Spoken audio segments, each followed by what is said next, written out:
Merci de nous éclairer, parce qu'en fait, nous, vous savez, à Mayotte, français depuis 1841, on n'a jamais réfléchi au problème. Je vous ai laissé débiter des âneries, j'ai rien dit. Je vous ai écouté attentivement depuis le début, et je ne vous ai pas dit que vous débitiez des âneries, pourtant je ne suis pas d'accord avec certains de vos propos. Mais si vous êtes l'alpha et l'oméga de la vérité sur ce plateau, peut-être.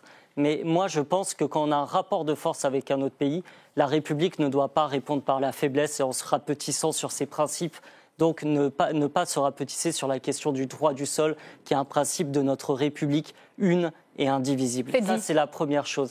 La seconde chose, moi j'ai regardé les revendications du collectif citoyen des Mahorais. Je ne pense pas que vous représentez à vous toute seule tous les Mahorais. Et dedans, notamment, il y a la demande d'un plan d'investissement. Bah oui, désolé de vous le dire. Et par ailleurs, nous, on a des propositions concrètes, que ce soit en matière géopolitique par rapport aux Comores, parce que visiblement, ça ne suffit pas ce qui a été fait par le gouvernement, puisque l'immigration continue à arriver. Depuis 2018, il y a un principe dérogatoire au droit du sol. L'immigration continue. Donc, là où il y a moins de République, il faut mettre plus de République. Sur l'éducation, sur la santé, sur l'eau, sur le logement.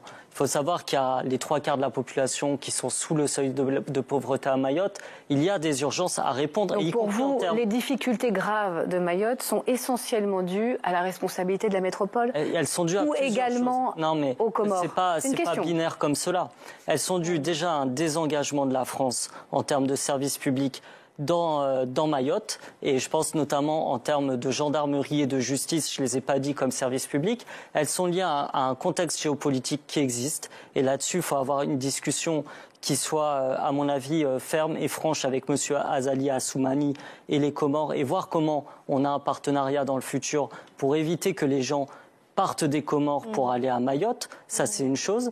Et l'Union européenne a aussi son rôle à jouer d'ailleurs dedans, parce que les Comores peuvent être un allié précieux à l'avenir, pourquoi pas, dans la zone de l'océan Indien. Donc il y a ça. Et par ailleurs, la question migratoire de manière générale, je vous rappelle que ce qui est à la racine généralement, c'est la pauvreté, c'est le dérèglement climatique dont on parle bien peu dans cette affaire, et c'est les conflits géopolitiques qui peuvent exister. Et je pense que les Mahorais valent autre chose qu'être les cobayes de la politique dangereuse du gouvernement. Alors, je vais faire